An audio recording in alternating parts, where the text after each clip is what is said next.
Side में लगा गाड़ी, रास्ता खाली कर अभी। साहब, अब क्या खेत में उतार दूं गाड़ी? पूरी रोड तो खाली पड़ी है, दाहिनी तरफ तो रास्ता बिल्कुल खाली है। शांत रहो गुरदीप, सब्र रखो, हालात हम संभाल लेंगे। गाड़ी आगे बढ़ाओ, किसी की परवाह मत करो। आज इन्हें बताना है कि मैं कौन हूं।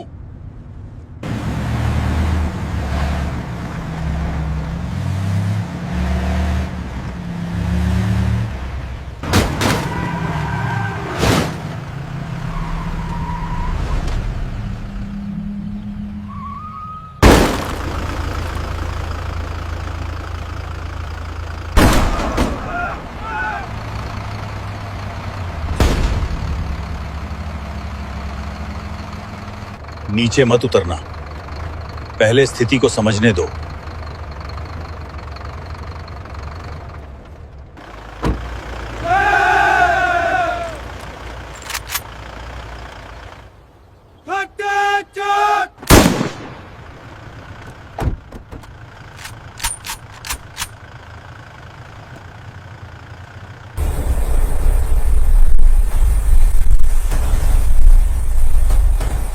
दोपहर के करीब 2 बजे का समय था।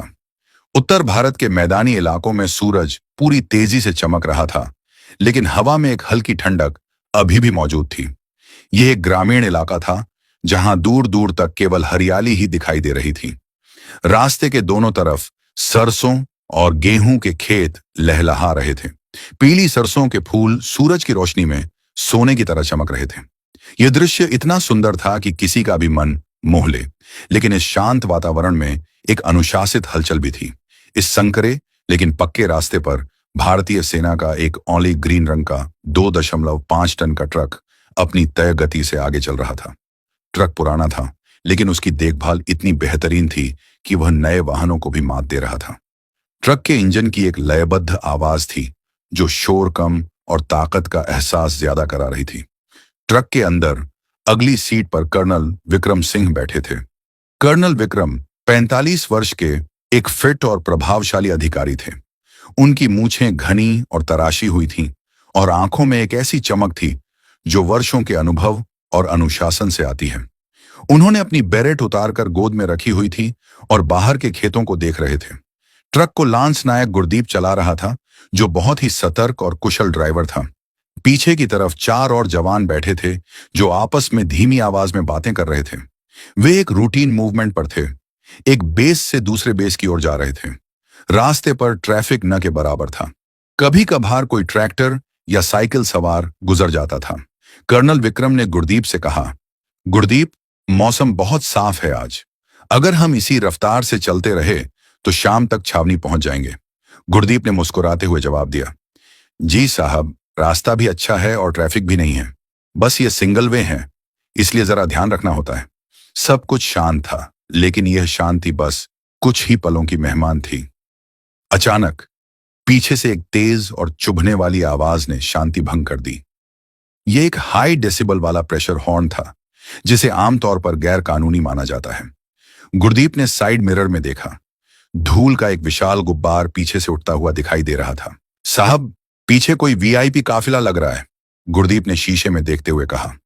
कर्नल विक्रम ने पीछे घूमकर देखा नहीं, बस शांत भाव से कहा, उन्हें जगह दे दो गुरदीप, हमें किसी से रेस नहीं लगानी, हम अपनी लेन में रहेंगे। गुरदीप ने ट्रक को रास्ते के बिल्कुल बाईं ओर दबा दिया। ट्रक के पहिए रास्ते से उतरकर कच्ची पटरी पर आ गए ताकि पीछे से आने वाले वाहनों को निकलने के लिए पूरी जगह मिल सके। आर्मी का अनुशासन यही सिखाता है, आम नागरिकों को पहले रास्ता देना। लेकिन पीछे आने वाला काफिला कोई साधारण काफिला नहीं था।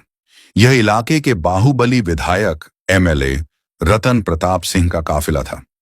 सबसे आगे काले रंग की महिंद्रा स्कॉर्पियो थी, जिस पर लाल और नीली बत्तियां लगी थीं, जो अब नियमों के विरुद्ध थीं, लेकिन यहां नियम विधायक जी का चलता था। उसके पीछे काफिले की शान एक दूधिया सफेद रंग की टोयोटा लेजेंडर चल रही थी। यह कार विधायक की थी और उसके पीछे सुरक्षा कर्मियों से भरी 7 और काली स्कॉर्पियो कारें थीं। कुल मिलाकर 8 स्कॉर्पियो और एक टोयोटा लेजेंडर का यह काफिला रास्ते पर दहशत फैलाता हुआ आ रहा था।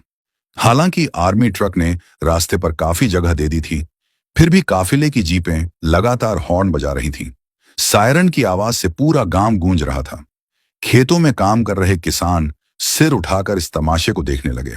सबसे आगे चल रही एस्कॉर्ट कार स्कॉर्पियो तेजी से ट्रक के बगल में आई। उसमें बैठे गनमैन ने खिड़की से हाथ निकालकर ट्रक ड्राइवर गुरदीप को और नीचे उतरने का इशारा किया। गुरदीप बड़बड़ाया, साहब अब क्या खेत में उतार दूं ट्रक? पूरा रास्ता तो खाली है। कर्नल विक्रम ने शांत रहते हुए कहा, ध्यान मत दो गुरदीप, बस चलते रहो, अपनी गति धीमी रखो। विधायक की टोयोटा लेजेंडर अब ट्रक के बराबर आ गई थी। विधायक रतन प्रताप सिंह अपनी सीट पर बैठे बैठे यह सब देख रहे थे। उन्हें यह बात हजम नहीं हो रही थी कि एक मामूली ट्रक ने उनकी रफ्तार कम कर दी। उन्हें लगा कि ट्रक ड्राइवर ने जानबूझकर उन्हें साइड देने में देरी की। उनका अहंकार, जो उनकी ताकत और पैसों के नशे में चूर था, उन्हें यह सोचने पर मजबूर कर रहा था कि यह ट्रक वाला उनका अपमान कर रहा है। विधायक ने अपने ड्राइवर को आदेश दिया, कार आगे लगा इसके, देखता हूं कौन है ये। ड्राइवर ने टोयोटा लेजेंडर का एक्सीलेटर दबाया। भारी भरकम एसयूवी ने एक झटके में रफ्तार ली और आर्मी ट्रक को ओवरटेक किया, लेकिन ओवरटेक करके वह सीधा नहीं गया। विधायक के इशारे पर ड्राइवर ने अचानक कार को आर्मी ट्रक के बिल्कुल सामने लाकर कट मारा और जोर से ब्रेक लगा दिया। यह एक बहुत ही खतरनाक कदम था। ध्यान से, कर्नल विक्रम चिल्लाए। गुरदीप ने अपनी पूरी ताकत से ब्रेक पेडल दबाया। आर्मी के भारी ट्रक के टायरों ने रास्ते पर घर्षण किया और एक तीखी छी छी की आवाज गूंजी। ट्रक विधायक की चमचमाती लेजेंडर के बम्पर से महज कुछ इंच की दूरी पर रुका। अगर गुरदीप सतर्क न होता तो एक भयानक दुर्घटना हो सकती थी। ट्रक के झटके से पीछे बैठे जवान एक दूसरे से टकराए। कर्नल विक्रम ने डैशबोर्ड पर हाथ रखकर खुद को संभाला। वातावरण में अब धूल और जले हुए टायरों की गंध थी। कर्नल विक्रम का चेहरा अब भी शांत था, लेकिन उनकी भौहें तन गई थीं। उन्होंने गुरदीप से कहा, नीचे मत उतरना, पहले स्थिति को समझने दो। सामने रुकी टोयोटा लेजेंडर और बाकी की 8 स्कॉर्पियो कारों के दरवाजे एक साथ खुले। ऐसा लगा जैसे किसी फिल्म का सीन चल रहा हो। काली वर्दियों में निजी सुरक्षा कर्मी और सफारी सूट पहने गनमैन बंदूकों के साथ बाहर निकले और उन्होंने आर्मी ट्रक को घेरना शुरू कर दिया। सबसे अंत में टोयोटा लेजेंडर का दरवाजा खुला। विधायक रत्न प्रताप सिंह बाहर निकले। सफेद खादी का कुर्ता पायजामा, गले में सोने की मोटी चेन और आंखों पर महंगा काला चश्मा। उनके चेहरे पर क्रोध और अहंकार साफ झलक रहा था। वे चलते हुए ट्रक के ड्राइवर साइड की तरफ आए।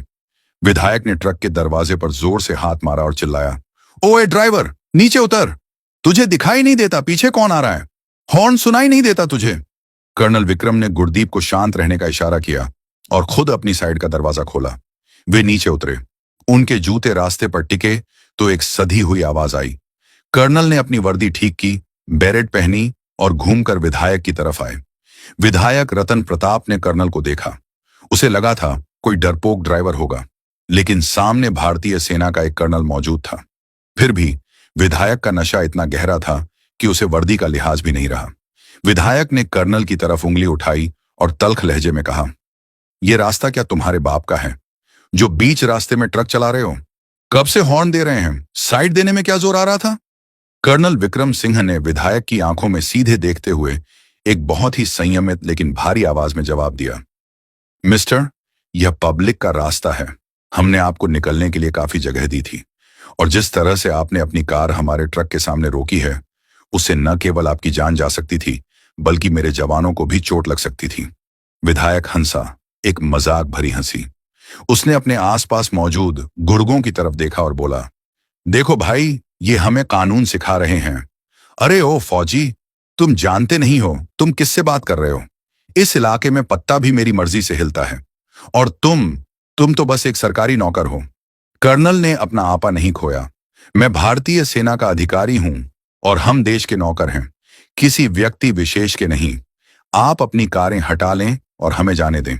विधायक का गुस्सा 7वें आसमान पर पहुंच गया। उसे यह बर्दाश्त नहीं था कि कोई उसके सामने इतनी बेबाकी से बोले, वो भी उसकी अपनी इलाकाई जमीन पर। विधायक एक कदम आगे आया और कर्नल के कंधे पर उंगली रखते हुए कहा, तुम्हारे जैसे 2 कौड़ी के कर्नल मैंने बहुत देखे हैं। अभी यहां सबके सामने तुम्हारी वर्दी उतरवा दूंगा। समझ रहे हो? इतनी बेइज्जती करूंगा कि इस रास्ते पर भीख मांगते फिरोगे। ये सुनते ही ट्रक के पीछे से बाकी 4 जवान भी अपने इंसास राइफलों के साथ नीचे कूद पड़े। अपने कर्नल की बेइज्जती उनसे बर्दाश्त नहीं हो रही थी।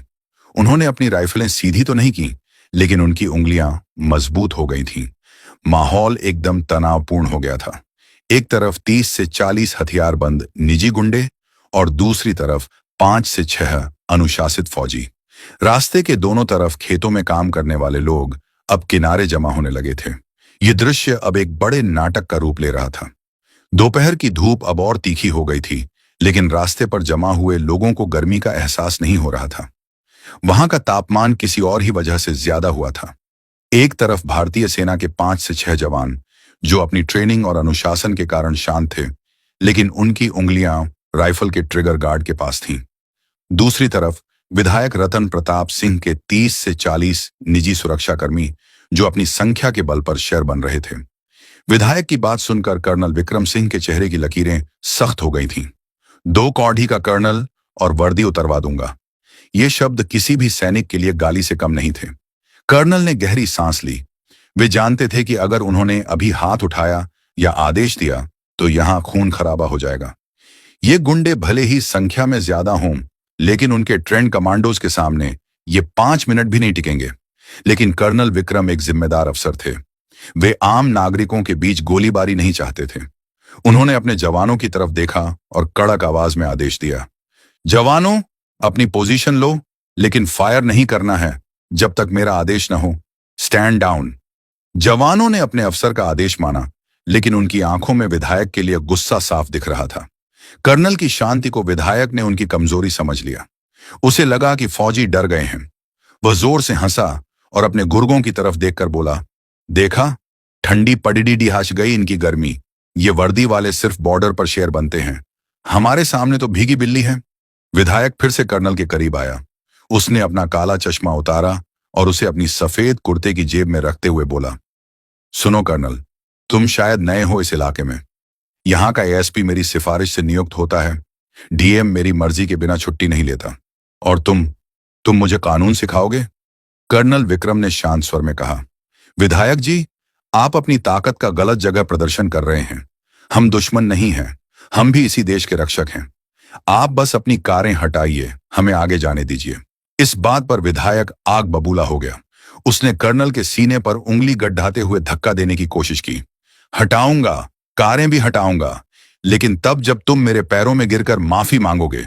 तुमने मेरी कार रोकी, मेरा समय बर्बाद किया। अब माफी मांगो, वरना यहीं सबके सामने तुम्हारा कोर्ट मार्शल करवा दूंगा। इस बीच रास्ते के दोनों तरफ तमाशबीनों की भीड़ जमा होती जा रही थी। आसपास के खेतों से मजदूर, ट्रैक्टर चालक और राहगीर रुक गए थे। पहले लोग डर रहे थे, लेकिन विधायक की बदतमीजी अब हद पार कर रही थी। भीड़ में कुछ कॉलेज के लड़के भी थे, जो शायद शहर से लौट रहे थे। उन्होंने जब देखा कि एक नेता देश के जवानों के साथ ऐसा सुलूक कर रहा है, तो उन्होंने चुपके से अपने मोबाइल फोन निकाल लिए।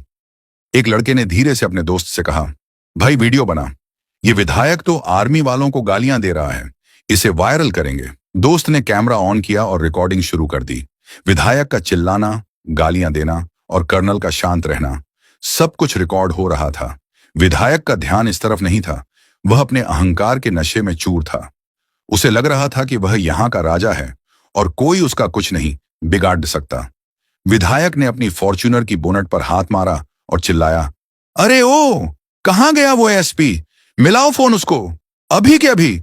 उसका एक चमचा पीए भागता हुआ आया और फोन मिलाने लगा। कर्नल विक्रम ने अब अपनी आवाज थोड़ी ऊंची की, ताकि वहां मौजूद जनता भी सुन सके। मिस्टर रतन प्रताप, आप एक जनप्रतिनिधि हैं। आपको शोभा नहीं देता कि आप वर्दी का अपमान करें। यह वर्दी किसी नेता की खैरात नहीं है। इसे पहनने के लिए खून पसीना बहाना होता है। आप जो कर रहे हैं वह भारतीय दंड संहिता आईपीसी और आर्मी एक्ट के तहत संगीन अपराध है। विधायक ने थूकते हुए कहा, कानून में लिखता हूं यहां। अपराध तब होगा जब पुलिस लिखेगी, और पुलिस मेरी जेब में है। विधायक ने फिर एक भद्दी गाली दी।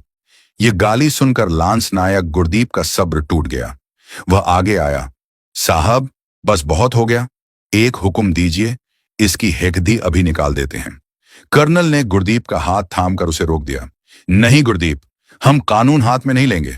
इसका जवाब कानून ही देगा। संयम रखो। विधायक ने गुरदीप को आगे आते देखा तो वह और भी आक्रामक हो गया। आ ना, मार मुझे, हाथ लगा के दिखा। अगर तूने मुझे उंगली भी लगाई ना तो पूरे खानदान को जेल में सर ढवा दूंगा। लगभग 20 से 25 मिनट हो चुके थे। जाम लग गया था। विधायक न तो आगे जा रहा था और न ही आर्मी ट्रक को जाने दे रहा था। वह बस अपनी ताकत का प्रदर्शन कर रहा था। कर्नल विक्रम समझ चुके थे कि बातों से यह आदमी नहीं मानने वाला। कर्नल ने धीरे से अपनी जेब से अपना वॉकी टॉकी निकाला। उन्होंने सोचा कि अब लोकल पुलिस या हेडक्वार्टर को सूचित करने का समय आ गया है। जैसे ही उन्होंने वॉकी टॉकी ऑन किया, विधायक ने झपट्टा मारकर उसे छीनने की कोशिश की। किसे फोन कर रहा है बे? रख इसे नीचे। कर्नल ने फुर्ती से अपना हाथ पीछे किया और विधायक का हाथ हवा में ही रह गया। कर्नल की आंखों में अब अंगारे दहक रहे थे। उन्होंने बहुत ही धीमी और खतरनाक आवाज में कहा, हाथ मत लगाना विधायक जी। अब तक मैं एक नागरिक से बात कर रहा था, लेकिन अगर आपने सरकारी संपत्ति या वर्दी को हाथ लगाया तो मैं भूल जाऊंगा कि आप नेता हैं। फिर मैं वही करूंगा जो एक सैनिक दुश्मन के साथ करता है। कर्नल की इस चेतावनी में इतनी ठंडी दहशत थी कि विधायक एक पल के लिए सहम गया। उसके गुंडे भी जो अब तक हंस रहे थे, एकदम चुप हो गए। माहौल में एक अजीब सा सन्नाटा छा गया। हवा भी रुक गई थी। तभी विधायक के पीए का फोन जोर से बजा। उसने फोन उठाया, कुछ सुना और उसके चेहरे का रंग उड्डी एच गया। वह भागता हुआ विधायक के पास आया। सर, बद्धा फोन है, विधायक ने झुंझलाते हुए कहा। किसका है? कह दो बिजी हूं अभी, पीए ने कांपते हुए कहा। सर, पार्टी हाई कमान से है और सर, वो बहुत गुस्से में लग रहे हैं। विधायक के माथे पर पसीने की पहली बूंद छलकी। उसने कर्नल की तरफ एक शक भरी नजर डाली और फिर कांपते हाथों से फोन थाम लिया। दोपहर की उस तपती धूप में रास्ते के बीचों बीच मौजूद विधायक रतन प्रताप सिंह अपने हाथ में वह फोन थामे हुए था। उसके माथे पर पसीना अब साफ दिखाई दे रहा था। अभी कुछ पल पहले तक जो चेहरा घमंड से लाल था, अब वह डर से पीला पड़ने लगा था। फोन की स्क्रीन पर चमकता हुआ नाम उसके लिए किसी यमराज के संदेश से कम नहीं था। यह कॉल पार्टी के प्रदेश अध्यक्ष का था, जो आम तौर पर सीधे विधायकों को फोन नहीं करते थे जब तक कि मामला बेहद गंभीर न हो। चारों तरफ एक अजीब सा सन्नाटा छा गया था। कर्नल विक्रम सिंह अभी भी अपनी जगह पर अडिग थे। उनकी आंखों में वही ठहराव था जो एक तूफान से पहले समुद्र में होता है। विधायक के गुर्गे, जो अब तक अपनी मूंछों पर ताव दे रहे थे, अपने बॉस के चेहरे का रंग उड्डहता देख एक दूसरे को कनखियों से देखने लगे। उन्हें आभास हो गया था कि हवा का रुख बदल रहा है। विधायक ने कांपते हुए हाथों से फोन को कान से लगाया। हाँ, हेलो सर, जय हिंद सर। विधायक की आवाज लड़खड़ा रही थी। उधर से आने वाली आवाज इतनी तेज थी कि पास मौजूद पीए को भी सुनाई दे रही थी। वह आवाज गुस्से और हताशा से भरी थी। रतन प्रताप, तुम्हारा दिमाग खराब हो गया है क्या? तुम्हें राजनीति करनी है या गुंडागर्दी? और गुंडागर्दी भी किसके साथ? भारतीय सेना के साथ? विधायक ने सफाई देने की कोशिश की। नहीं सर, वो ट्रक वाला मेरी कार के सामने आ गया था। उसने मेरी बेइज्जती की। सामने से आवाज ने उसकी बात काट दी। चुप रहो, एकदम चुप। अपनी बकवास बंद करो। तुमने अभी तक सोशल मीडिया नहीं देखा है क्या? पूरा ट्विटर और फेसबुक तुम्हारे वीडियो से भरा पड़ा है। किसी ने तुम्हारा वीडियो लाइव कर दिया है वहां से। तुम एक कर्नल को, एक वॉर हीरो को 2 कौड़ी का बोल रहे हो, गालियां दे रहे हो। विधायक के पैरों तले से जमीन खिसक गई। उसने घबराहट में चारों तरफ देखा। भीड़ में मौजूद कई लोग अपने मोबाइल फोन ऊपर किए हुए थे। उसे अब समझ आया कि वह जाल में फंस चुका है। फोन पर आवाज जारी थी। सुनो रतन, दिल्ली तक बात पहुंच गई है। रक्षा मंत्रालय से सीधे पीएमओ तक इंक्वायरी जा चुकी है। टीवी न्यूज वाले इस खबर को ब्रेकिंग न्यूज बना रहे हैं। विधायक का अहंकार बनाम सेना का सम्मान। पार्टी की बदनामी हो रही है तुम्हारी वजह से। ऊपर से ऑर्डर आया है, अगर अगले 10 मिनट में मामला शांत नहीं हुआ और प्रशासन ने रिपोर्ट नहीं भेजी तो तुम्हारा टिकट तो कटेगा ही, जेल भी जाओगे। सर, मैं क्या करूं? मुझे बचाइए, विधायक ने प्रार्थना की। अब हम कुछ नहीं कर सकते। डीएम और एसपी रास्ते में हैं। जो वो कहें चुपचाप मान लेना। और हाँ, उस कर्नल से उलझने की अब एक और गलती मत करना, वरना पार्टी तुम्हें पहचानने से भी इनकार कर देगी। फोन कट गया। विधायक के हाथ से फोन लगभग छूटने ही वाला था। टूटी टूटी आवाज, टिकट कटेगा, जेल।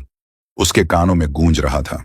जिस समय विधायक रास्ते पर कर्नल को धमका रहा था, उसी समय वह वीडियो इंटरनेट की दुनिया में आग की तरह फैल चुका था। वीडियो का शीर्षक था, घमंडी विधायक ने की सेना के कर्नल से बदतमीजी, दी वर्दी उतरवाने की धमकी। यह वीडियो जंगल की आग से भी तेज फैला। रिटायर्ड जनरलों ने ट्वीट कर लिखा, यह देश के रक्षकों का अपमान है, ऐसे नेताओं पर देशद्रोह का मुकदमा चलना चाहिए। आम जनता के कमेंट्स की भरमार हो गई थी। लोग विधायक की गिरफ्तारी की मांग कर रहे थे। न्यूज चैनल्स ने अपनी स्क्रीन पर दो खोल दी थी। एक तरफ विधायक का पुराना भाषण और दूसरी तरफ यह वीडियो जहां वह गालियां दे रहा था। एंकर चिल्ला चिल्ला कर पूछ रहे थे, क्या खादी को वर्दी के अपमान का हक है? दबाव इतना ज्यादा हो गया था कि राज्य के मुख्यमंत्री को खुद संज्ञान लेना पड़ा। उन्होंने तुरंत डीजीपी और चीफ सेक्रेटरी को बुलाया और सख्त आदेश दिए, कानून सबके लिए बराबर है, चाहे वो हमारा विधायक ही क्यों ना हो। अगर सेना का अपमान हुआ है तो सख्त कार्रवाई होनी चाहिए। वापस रास्ते पर विधायक रतन प्रताप की हालत पतली थी। उसका नशा पूरी तरह उतर चुका था। वह कर्नल विक्रम की तरफ देखने की हिम्मत नहीं जुटा पा रहा था। कर्नल विक्रम, जो बहुत ही चतुर और अनुभवी थे, विधायक के चेहरे के भाव समझ चुके थे। वे समझ गए थे कि ऊपर से डंडा चल चुका है। कर्नल ने अपनी गंभीर आवाज में पूछा, क्या हुआ विधायक जी, कोई परेशानी? अभी तो आप मेरी वर्दी उतरवा रहे थे, फोन पर वर्दी उतर गई क्या? यह तंज विधायक को तीर की तरह चुभा, लेकिन अब उसमें पलटकर जवाब देने की हिम्मत नहीं थी। वह बस अपनी लेजेंडर की तरफ पीछे हटा। उसने अपने गनमैन से कहा, कार साइड में लगाओ, चलो यहां से। लेकिन अब बहुत देर हो चुकी थी। दूर से फिर सायरन की आवाज आई, लेकिन इस बार यह किसी वीआईपी काफिले का हूटर नहीं था। यह पुलिस और प्रशासन के सख्त सायरन थे। रास्ते के दोनों छोर से धूल उड़ाती हुई पुलिस की जीपें आ रही थीं। एक तरफ से जिले के एसएसपी की टाटा सफारी और दूसरी तरफ से डीएम की कार। उनके पीछे पुलिस की वैन थी, जिनमें से दर्जनों पुलिस वाले लाठियां और हथियार लेकर कूद पड़े। भीड़ इधर उधर हो गई। पुलिस ने आते ही रास्ते को कोर्डन ऑफ कर दिया। विधायक के निजी सुरक्षाकर्मी, जो कुछ देर पहले तक शेर बने हुए थे, पुलिस को इतनी बड़ी तादाद में देखकर अपनी बंदूकें छिपाने लगे और पीछे हटने लगे। डीएम, एक युवा आईएएस अधिकारी, अपनी कार से उतरे। उनके साथ एसएएसपी, एक कड़ी डीडीएच के आईपीएस अधिकारी भी थे। दोनों अधिकारियों के चेहरे पर तनाव और गंभीरता थी। वे सीधे घटनास्थल पर पहुंचे। विधायक रतन प्रताप को लगा कि अब प्रशासन आ गया है तो शायद कोई बीच बचाव हो जाएगा। वह बनावटी मुस्कान लेकर आगे आया। अरे डीएम साहब, आइए आइए, देखिए ना, ये आर्मी वाले कब से रास्ता जाम करके मौजूद हैं, मुझे जाने भी नहीं। डीएम ने विधायक की तरफ देखा तक नहीं। उन्होंने विधायक को पूरी तरह से अनदेखा कर दिया और सीधे कर्नल विक्रम सिंह के पास गए। डीएम और एसएसपी दोनों ने एडीएम, जोधी और कर्नल को एक स्मार्ट सैल्यूट किया। Good afternoon colonel sir, IENNM sorry for the inconvenience, असुविधा के लिए माफी चाहते हैं, डीएम ने बहुत ही सम्मान के साथ कहा। कर्नल विक्रम ने प्रति सैल्यूट किया और हाथ मिलाया। थैंक यू डीएम साहब, मुझे खुशी है कि आप लोग समय पर आ गए। यह दृश्य विधायक के लिए किसी तमाचे से कम नहीं था। जिले का डीएम, जो विधायक के ऑफिस में फाइलें लेकर मौजूद रहता था, आज भरी पब्लिक और रास्ते पर उसे इग्नोर करके एक ट्रक वाले को सैल्यूट कर रहा था। विधायक से रहा नहीं गया। वह बीच में बोल पड़े, डिढ़ा, डीएम साहब, आप प्रोटोकॉल भूल रहे हैं। मैं यहां का जनप्रतिनिधि हूं। आप मेरी शिकायत सुनने की बजाय। एसएसपी ने घूमकर विधायक की तरफ देखा। उनकी आंखों में अब कोई लिहाज नहीं था। मिस्टर रतन प्रताप, एसएसपी ने बिना जी या सर लगाए कहा, प्रोटोकॉल की बात आप नहीं करें तो बेहतर है। आपने एक ऑन ड्यूटी आर्मी ऑफिसर को रोका है, उन्हें धमकाया है और सरकारी काम में बाधा डाली है। हमारे पास आपके खिलाफ पर्याप्त सबूत हैं। वो देखिए। एसएसपी ने रास्ते के किनारे मौजूद एक लड़के की तरफ इशारा किया, जो अभी भी रिकॉर्डिंग कर रहा था। सब कुछ रिकॉर्ड हो चुका है, विधायक ने हकलाते हुए कहा। तो क्या हुआ? बहस तो होती रहती है। आप इसे रफा दफा कीजिए। डीएम ने अपनी फाइल से एक कागज निकाला, या शायद बस दिखावा किया, और बोले, रफा दफा नहीं होगा सर। लखनऊ से सीधे आदेश हैं। हम आपके खिलाफ सरकारी काम में बाधा डालने, सेक्शन 353 आईपीसी, सेना का अपमान करने और मोटर व्हीकल एक्ट के उल्लंघन के तहत मामला दर्ज कर रहे हैं। आपकी सभी कारें यहीं सीज की जाएंगी। कारें सीज होंगी? विधायक चिल्लाया। मेरी लेजेंडर, तुम जानते हो मैं कौन हूं? कर्नल विक्रम, जो अब तक चुपचाप यह सब देख रहे थे, धीरे से आगे आए। उन्होंने विधायक की आंखों में देखा और कहा, आप कौन हैं यह तो अब पूरा देश जान गया है विधायक जी, लेकिन आप यह भूल गए कि यह देश चलता किससे है। यह देश नेताओं के भाषणों से नहीं, संविधान और सीमा पर मौजूद जवान के त्याग से चलता है। आज आपने उस त्याग का अपमान करने की कोशिश की। कर्नल ने डीएम की तरफ मुद्दा कर कहा, डीएम साहब, मेरे जवानों को देर हो रही है, हमें अपने गंतव्य पर पहुंचना है, क्या हम जा सकते हैं? डीएम ने रास्ता साफ करने का आदेश दिया। बिल्कुल सर। इंस्पेक्टर, कर्नल साहब के ट्रक के लिए रास्ता क्लियर करवाओ और इन स्कॉर्पियो कारों को साइड में हटाओ। अगर चाबी नहीं दे रहे तो क्रेन मंगवा कर उठाओ। पुलिस वाले तुरंत हरकत में आ गए। जिस रास्ते पर विधायक की कारें आकददीएच कर मौजूद थीं, अब पुलिस वाले डंडे मार मार कर उनके ड्राइवरों को हटने के लिए कह रहे थे। विधायक के गुंडे चुपचाप अपनी कारों में बैठकर उन्हें खेतों के किनारे उतारने लगे। रास्ते का बीच का हिस्सा खाली हो गया। कर्नल विक्रम सिंह ने डीएम और एसएसपी को धन्यवाद दिया। फिर वे अपनी ट्रक की तरफ गए। विधायक रतन प्रताप सिंह वहीं मौजूद रह गया, अकेला, बेबस और अपमानित। उसकी 8 कारों का काफिला अब धूल फांक रहा था और जिस आर्मी ट्रक को वह रोकना चाहता था वह अब जाने के लिए तैयार था। लेकिन कहानी अभी खत्म नहीं हुई थी। असली अंत तो अभी बाकी था। विधायक को लगा था कि शायद एफआईआर होकर बात खत्म हो जाएगी, लेकिन उसे अंदाजा नहीं था कि उसके राजनीतिक करियर का सूरज अब डूबने वाला था। ट्रक का इंजन फिर से गूंजा। गुरदीप ने गियर डाला। जैसे ही ट्रक विधायक के पास से गुजरा, विधायक ने नजरें झुका ली। उसे अब उस कर्नल की आंखों का सामना करने की हिम्मत नहीं थी। ट्रक के पीछे उड़ती धूल में विधायक की छवि धुंधली होती जा रही थी, ठीक वैसे ही जैसे उसका राजनीतिक भविष्य धुंधला हो रहा था।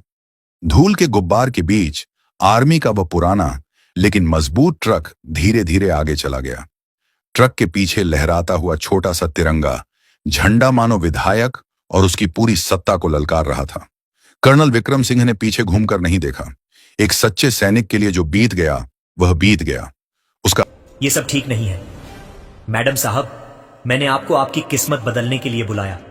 बस आप मेरा काम करो और रातों रात आपकी प्रमोशन हो जाएगी। नहीं, मैं ये नहीं कर सकती, ये गुनाह है और अभी तक मेरी शादी भी नहीं हुई। मेरी जिंदगी पर धब्बा लग जाएगा। देखो, आज रात आपकी जिंदगी बदल सकती है। ठंडे दिमाग से सोचो और सोफे पर बैठो। ठीक है, मैं आपकी बात मान लेती हूं। तुम मुझसे वादा करो कि तुम इस बात का किसी को नहीं बताओगी। ओके, मैं वादा करता हूं। हाँ, एक बात और ध्यान से सुन लो। दोबारा बता रही हूं, मेरी शादी नहीं हुई। अगर मुझको तकलीफ हुई तो मैं चली जाऊंगी। मैडम, मैं अपनी तरफ से पूरी कोशिश करूंगा कि आपको कोई तकलीफ ना हो। चलो चलते हैं। क्या यह कहानी एक बहादुर महिला पुलिस अफसर की है जिसकी उम्र सिर्फ 21 साल थी और नाम रीना पटेल था। वह इतनी आकर्षक और खूबसूरत थी कि जिस अपराधी को भी गिरफ्तार करने जाती वह उसे देखते ही खुद ब खुद हथियार डाल देता और रीना के हवाले हो जाता। लेकिन पुलिस स्टेशन में भी स्थिति अलग नहीं थी। वहां मौजूद पुलिसकर्मियों की गंदी नजरें हमेशा रीना के शरीर पर टिक जाती थीं। रीना को अच्छी तरह पता था कि उसके सीनियर एसएओ राजेश वर्मा की आंखों में उसके लिए खतरनाक इच्छा की आग भड़क रही है। रीना मुंबई पुलिस में सब इंस्पेक्टर के पद पर तैनात थी और अपनी इज्जत को खतरे में डालकर ड्यूटी निभा रही थी।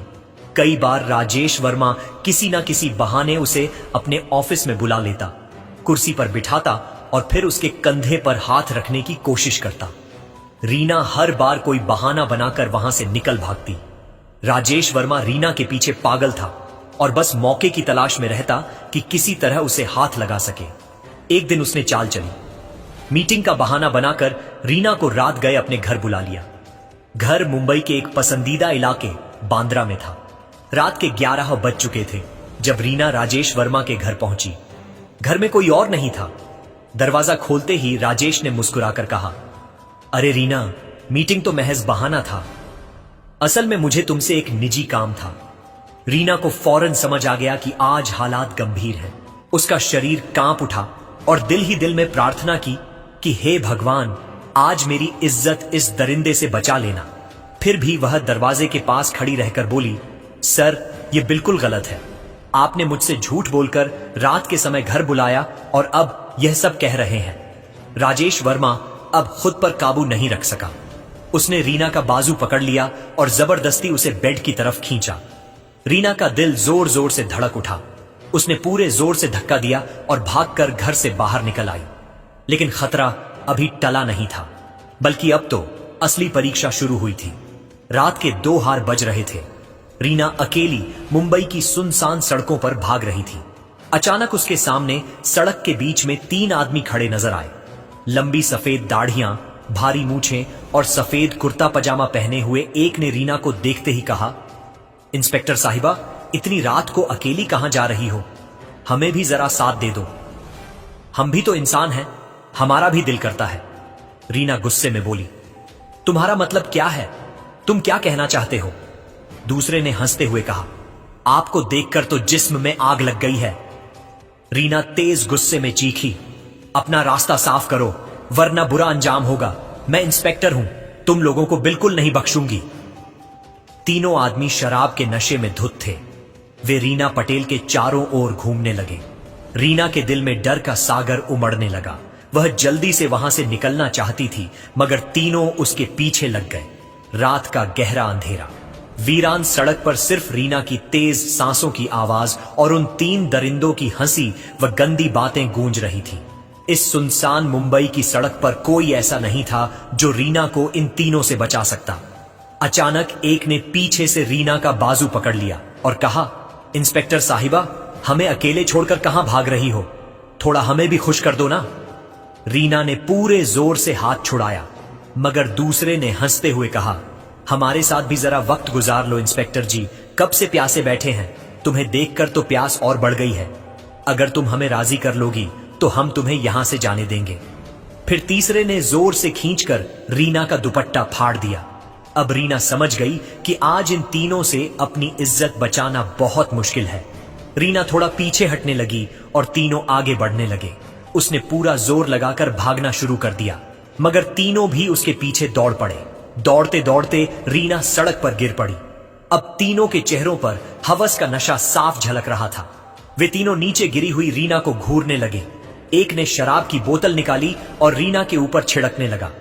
रीना की यूनिफॉर्म शराब से भीग गई और नशा उसके सिर पर चढ़ने लगा। फिर एक ने बोतल रीना के मुंह से लगा दी। रीना ने मना किया तो उसने धमकी दी, तुम किसी को मुंह दिखाने के काबिल नहीं रहोगी।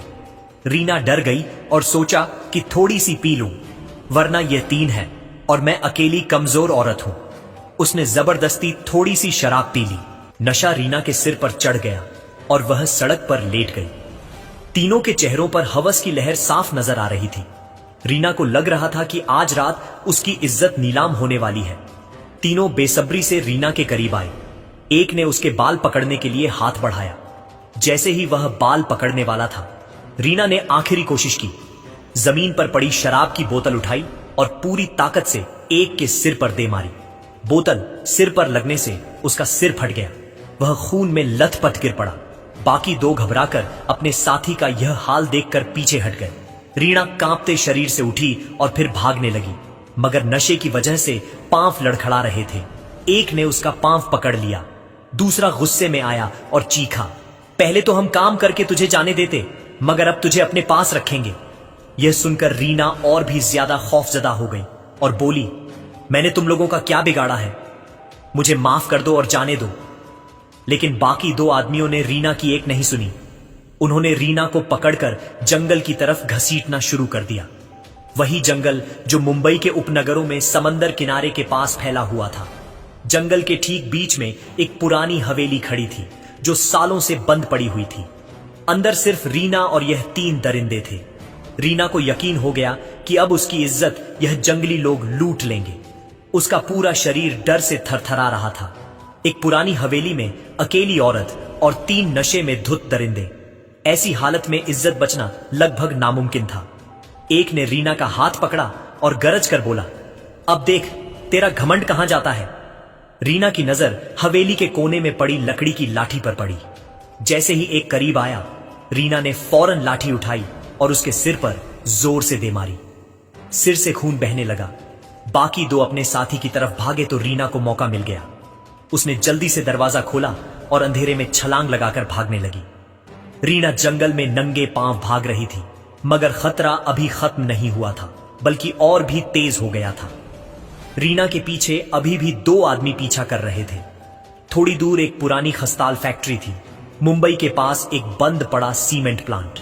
रीना वहां घुस गई और एक बड़ी मशीन के पीछे छिप गई। सांस रोककर तीनों अंदर आ गए। हाथ में लोहे की रड लिए रीना को ढूंढने लगे। इस बार वे पूरी तरह तैयार थे। कहां छिपी है जानेमान? हम आ गए हैं, हमें राजी कर दे तो जाने देंगे। रीना सांस रोककर बैठी थी। एक करीब आ गया और रड से मशीन पर जोर से मारा। रीना समझ गई, अब या तो मौत है या लड़ना है, वरना ये 3 उसकी इज्जत नहीं छोड़ेंगे। उसने हिम्मत की, मशीन के पीछे से अचानक निकली, रड उसके हाथ से छीन ली और जोर से उसके पांव पर दे मारी। वह गिर पड़ा। बाकी 2 ने रीना पर हमला कर दिया, मगर तब तक रीना फैक्ट्री के दूसरे गेट से निकलकर बाहर आ गई थी। मगर तीनों ने हार नहीं मानी। उन्होंने इस बार रीना को चारों तरफ से घेर लिया। रीना के पास अब कोई रास्ता नहीं बचा था। वह चारों तरफ से उनके शिकंजे में फंस गई थी। एक ने रस्सी निकाली, दूसरे ने कहा, इसके हाथ पांव बांध दो वरना फिर भाग जाएगी। रीना ने सोचा, अब कुछ नहीं बच सकता। उसने तीनों से कहा, ठीक है, जो तुम चाहते हो मैं करने को तैयार हूं। तीनों खुश हो गए। उनके चेहरे प्रसन्नता से खिल उठे। रीना ने धीरे से कहा, लेकिन एक शर्त है, तुम तीनों एक साथ नहीं आओगे, एक एक करके मेरे पास आओगे, तभी मैं तुम्हारी बात मानूंगी। तीनों बहुत खुश थे। उन्होंने सोचा कि कब से अकेले थे, कभी किसी लड़की को छुआ भी नहीं। आज तो काम बन गया, चलो इसकी शर्त मान लेते हैं। तीनों आदमी इतने हवस और घमंड के नशे में थे कि इंस्पेक्टर रीना पटेल की हर शर्त मान गए। एक आदमी रीना के साथ जंगल में चला गया। बाकी 2 वहीं खड़े रहे और बोले, जब वो वापस आएगा तो हम एक एक करके पुलिस वाली के पास जाएंगे। जंगल में दूर जाकर रीना ने उस आदमी से कहा, यह जगह ठीक है, तुम नीचे लेट जाओ, मैं भी तुम्हारे साथ लेट जाती हूं। हवस में डूबा वो फौरन नीचे लेट गया। रीना उसके करीब गई जैसे झुकने वाली हो, और अचानक अपनी पुलिस बूट की एड़ी उसके सीने पर दे मारी। वो दर्द से तड़प उठा। रीना ने उसकी लाठी छीन ली और वहां से भागने लगी, हाथ में लाठी पकड़े। मगर दूर खड़े 2 आदमियों ने अपने साथी की चीख सुन ली थी। वे दोनों भागते हुए रीना के पास पहुंच गए। रीना को अपनी इज्जत बचानी थी और अब कोई दूसरा रास्ता भी नहीं बचा था। उसने दोनों पर लाठी से वार की, फिर मुस्कुराते हुए बोली, मैं तुम्हें बस यह दिखाना चाहती थी कि मैं भाग सकती हूं, मगर अब मैं तुम्हें तुम्हारा अंजाम तक पहुंचाकर ही रहूंगी। इंस्पेक्टर ने तीनों पर हमला कर दिया, मगर 3 थे। 2 ने रीना के बाजू पकड़ ली और तीसरा रस्सी से बांधने लगा। फिर तीनों ने रीना को रस्सी से मजबूती से बांध लिया। एक बोला, इसने हमें बहुत पीछे लगाया है, अब तो ये हमारे पास रहेगी, क्यों ना पहले कुछ खाने का बंदोबस्त करें, बहुत भूख लगी है। दूसरा भी बोला, तुम ठीक कह रहे हो, भूख तो वाकई बहुत लगी है, चलो कुछ खाने को बनाते हैं, फिर इसके साथ अपनी तन्हाई दूर करेंगे। 2 आदमी पास के गांव खाने का सामान लेने चले गए। एक आदमी वहीं रीना पर नजर रखने बैठ गया। जब रीना को पता चला कि 2 आदमी यहां नहीं हैं, तो उसने उस आदमी को आवाज दी जो उस पर निगाह रख के बैठा था। रीना ने उसे हवेली के अंदर बुलाया और बोली, जो तुम चाहते हो मैं करने को तैयार हूं। अब तो मैं भी अकेली हूं और तुम भी अकेले हो, मेरा मन कर रहा है। आदमी रीना के चेहरे पर हाथ फेरने लगा। रीना मुस्कुराई, मगर उसका हाथ नहीं हटाया। उसने यकीन दिलाया कि अब वो पूरी तरह राजी है, उसकी हर बात मानने को तैयार। हवस में डूबा आदमी, रीना बोली, जब मैं राजी हूं तो मुझे बांधा क्यों है, थोड़ी देर खोल दो फिर बांध देना। उसने रीना की रस्सियां खोल दी। वो बोला, चलो अब काम शुरू करते हैं। रीना बोली, ठीक है, मगर तुम बाहर जाकर देख लो, कहीं तुम्हारे साथ ही तो नहीं आ रहे। आदमी खुशी खुशी हवेली से बाहर निकल गया। बाहर देखा तो कोई नहीं था। जब वह वापस अंदर आया तो रीना के हाथ में एक लकड़ी का डंडा था। रीना ने उसके सिर पर जोर से देह मारा। आदमी बेहोश होकर जमीन पर गिर पड़ा। रीना फौरन वहां से भागकर दूर निकल आई। उसने अपने पुलिस स्टेशन को फोन किया और सारा वाकया तफसील से बता दिया। कुछ देर बाद पुलिस की गाड़ी आ पहुंची जिसमें 10 जवान सवार थे। रीना दोबारा उसी जगह पहुंची। पुलिस वाले हवेली के पीछे छिप गए और रीना अंदर दाखिल हुई। तीनों आदमी बैठे थे। रीना को देखते ही खड़े हो गए। अचानक तीनों ने रीना को पकड़ लिया। तभी पुलिस के जवान सामने आ गए और तीनों कोंगे हाथों गिरफ्तार कर लिया। तीनों को पकड़कर पुलिस स्टेशन ले जाया गया। वहां तीनों ने कबूल कर लिया कि उन्होंने कई औरतों को रात के वक्त पकड़कर गलत काम किया है। पुलिस ने इंस्पेक्टर रीना पटेल के बयान के साथ उनका रिकॉर्ड भी दर्ज कर लिया। तीनों 3 दिन जेल में रहे। चौथे दिन पुलिस ने उन्हें जेल से निकाला, हथकड़ियां पहनाई और पुलिस वैन में बिठाकर अदालत ले गई। पुलिस कर्मचारी ने जज को एक चिट्ठी दी जिसमें तीनों के इकरार लिखे थे। जज ने चिट्ठी पढ़ी और तीनों को 15 साल की कैद की सजा और 8 लाख जुर्माने का हुक्म सुनाया। अब इंस्पेक्टर रीना पटेल के चेहरे पर खुशी की मुस्कान थी। न सिर्फ उसने अपनी इज्जत बचाई बल्कि दूसरी औरतों की भी इज्जत महफूज कर दी जो अगला शिकार बनने वाली थी। बुराई का अंजाम हमेशा बुरा ही होता है। बुरे कामों से हमेशा बचो। दोस्तों, ये कहानी सिर्फ सबक देने और एक महिला पुलिस अफसर की बहादुरी दिखाने के लिए बनाई गई है। सारे किरदार और वाक्य ख्याली हैं। किसी भी जाति, धर्म या शख्स से कोई ताल्लुक नहीं। जुल्म करने वाला चाहे कोई भी लिबास पहने, एक दिन वह जरूर अपने अंजाम को पहुंच ही जाता। दोस्तों, अगर आपको यह कहानी दिल को छू गई हो, अगर आपको लगा कि सच्चाई की जीत जरूरी है, तो एक लाइक तो बनता है आपका।